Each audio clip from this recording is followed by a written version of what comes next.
I've used my iPhone to film everything for many years now. Throughout these years, I realized to make our phone footage not look like home video, we just need to fix 3 things. Number 1, stability. Because the phone is so light, whenever you are moving while recording, the video always becomes wobbly. I used to just stand still to avoid this, but that makes the footage look boring. If you want dynamic shots, a gimbal or a cage will be very helpful.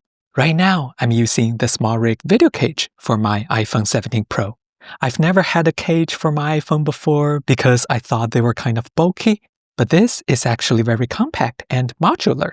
It has quick release design, letting me attach handles instantly when I need to shoot, and strip it down to just the phone case when I'm done. By using a cage, we get 3 benefits. Expansion.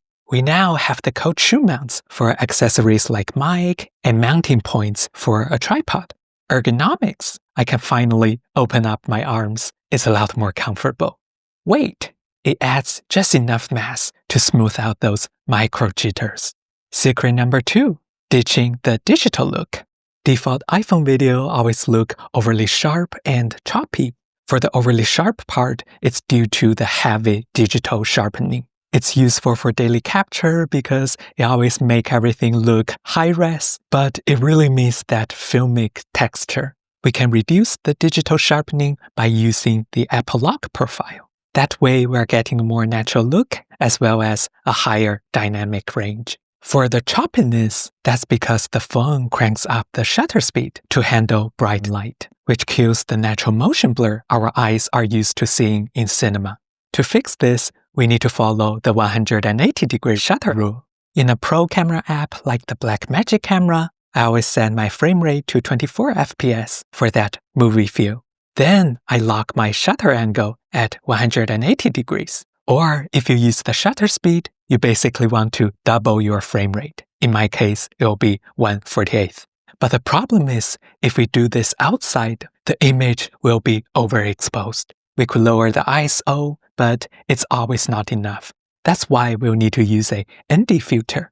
It can cut the light entering the sensor. I'm using the SmallRig attachable filter kit here. I can quickly snap it right onto the backplate. I can also layer my filters up. This is the CPL that comes with the kit. We can use this one to cut reflections on glass or water. And my favorite is the black mist filter.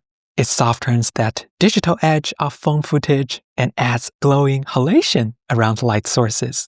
Now we move to secret number 3, adding camera movements. Regular phone videos are always static because we know otherwise they will become shaky. With accessories like gimbal or cage, we can explore more camera movements while filming with our phone. Here are some of my favorites. The push-in. Instead of zooming with my fingers, which looks digital, I zoom with my feet. I use the ninja walk. The cage handles absorb my handshakes, and my legs absorb the steps. It builds tension and draws the viewer in. Second, the Parallax Orbit. I keep my subject in the center of the frame and move sideways in an arc.